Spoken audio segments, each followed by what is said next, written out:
మనం ఇప్పుడు మెషిన్స్ లో ఉన్న ఎలక్ట్రాడ్స్ అనేవి ఎలా క్లీన్ చేసుకోవాలి, వీటిని చాలా జాగ్రత్తగా హ్యాండిల్ చేయాలి కదా.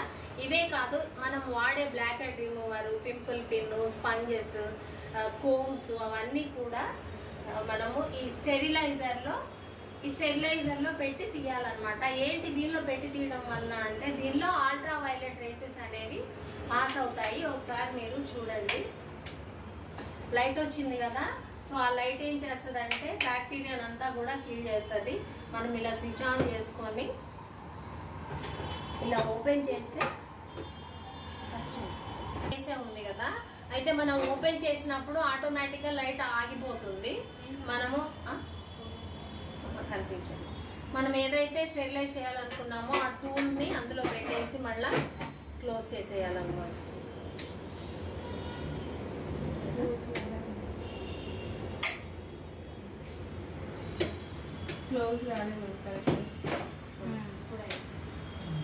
ఇలా అల్ట్రా వైలెట్ రేసెస్ పాస్ అయ్యి మనం ఏమనుకున్నాము, ఇదేం చేస్తుంది, జస్ట్ బ్యాక్టీరియాని కిల్ చేస్తుంది, క్లీన్ చేయదు. బ్యాక్టీరియా లేకుండా కిల్ చేస్తుంది అనమాట. తర్వాత మనం అవి తీసి వాష్ చేసుకోవడమా, తుడిచేసి పెట్టేసుకోవడమా అనేది చేయాలన్నమాట. స్టెరిలైజర్ ఎందుకు యూజ్ చేస్తారో అర్థమైంది కదా. పార్లర్స్ లో ఇదే యూజ్ చేయాలి. ప్రతిదీ మనం వెళ్ళి కడిగి మళ్ళీ తీసుకొచ్చి పెట్టలేము అనమాట కొన్ని టూల్స్ ని. ఓకేనా?